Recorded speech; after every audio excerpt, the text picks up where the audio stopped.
Hi there.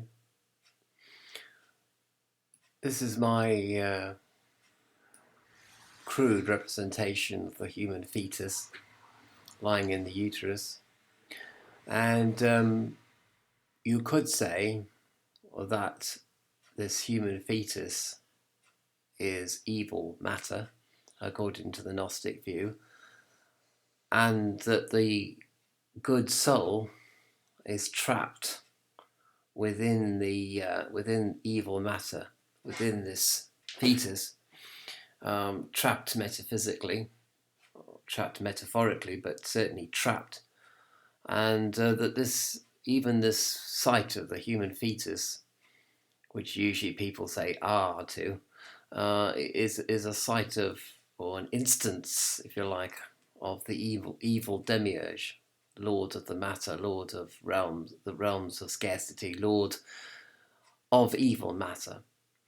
But if I come up to this, which you can't see, and I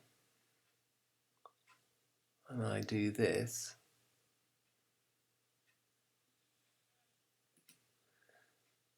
suddenly you'll see that perhaps this is evil matter, this black stuff here.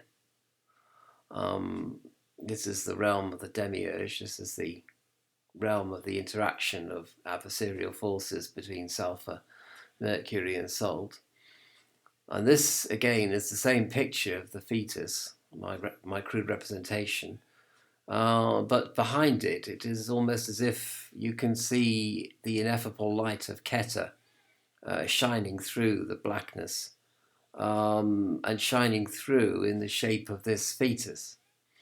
And I mention this because it is in the Gospel of Thomas where Jesus talks about lifting a stone, and having the eyes to see um, that that the good God, or the soul, or the supernal heaven, supernal worlds, are in fact underneath the stone. Or he talks about splitting the wood and seeing God in the wood. Well, almost it's like here you can see that the supernal worlds are shining through this form of the fetus. So it's like the form of the feet. When I had it sort of black on white, it was like, well, that was evil matter.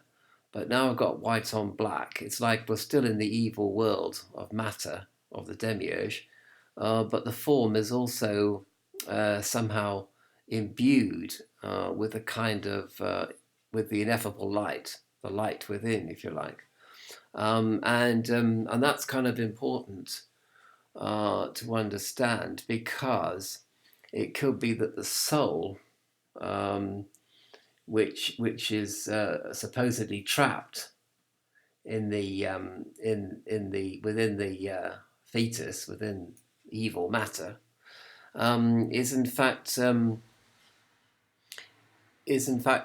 itself pertaining of the ineffable light, and the form that it's in is also pertaining of the ineffable light. So here's a sort of contradiction and a great mystery, really, because how can matter be evil on one hand, and yet when you switch it round, as I have done here, switch the perspective round, it almost seems like matter is in fact not evil. The demiurge that created it is not evil either. So it is both good and evil. But then probably that is the point. The point is that this fetus here is both good and evil, and that's in the realm of duality, within the realm of the demiurge. Good boy, Fan. He's having a dream, and or maybe a nightmare or something. So anyway, he's so that's sort of. That's in the world of duality. And whereas if we go beyond into the ineffable light, beyond this picture, if you like, this picture of the fetus, we actually go into the world of non-duality, where basically there is no black or white. There is just the limitless white light, which lies beyond Keter, the Ein Sof and the Ein Sof Ur and the iron. So that's basically, and why I represented this as a fetus, basically, and I could change it back now. I think I could change this back now. So now we're back to the the black, the form matter being evil again. The reason I drew a fetus is because according to one of the Orthodox Christian fathers who didn't like Gnosticism and had loads of myths about Gnosticism, there was one Gnostic cult that used to offer aborted fetuses as the sacrament.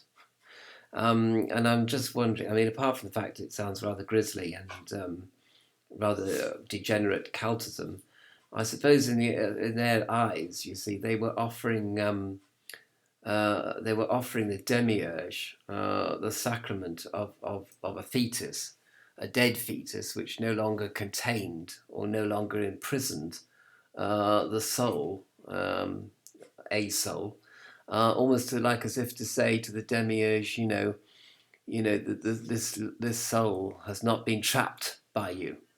And it was almost like a sort of parody of the sacrament, as it were, but some kind of reverse thinking that the demiurge, has no sway over this dead fetus, which although it does have sway over the evil matter of this dead fetus, it has no sway over the soul that perhaps once inhabited the fetus when it was alive in the womb, and it isn't now. It's aborted or miscarried, as it were.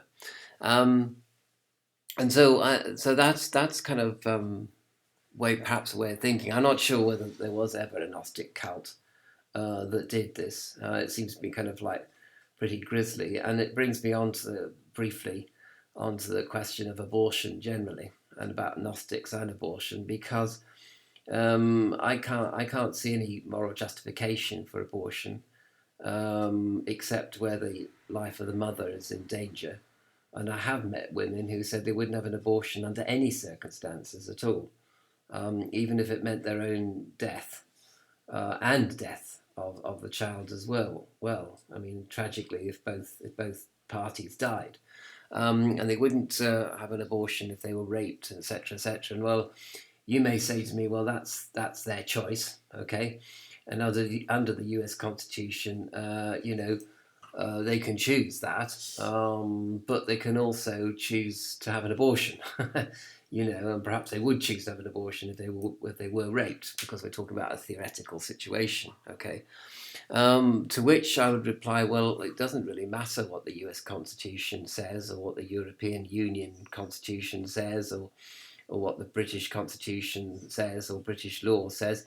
There is no moral justification for abortion, and you know that, which is why they won't even let you have an abortion beyond three times, and because it becomes actually dangerous for you to have an abortion, and I mean the whole thing is, it seems to be the destruction of life, but I just wanted to sort of talk about perhaps the Gnostic view of matter being of no consequence, of no value anyway. So basically, if there was a Gnostic cult that offered an aborted fetus as the sacrament, you can sort of understand why they would do that. And why perhaps a Gnostic would say, well, there's no big deal about having an abortion. In fact, by preventing a soul from coming into this terrible world, you're actually doing the soul a favour. But then when I did this,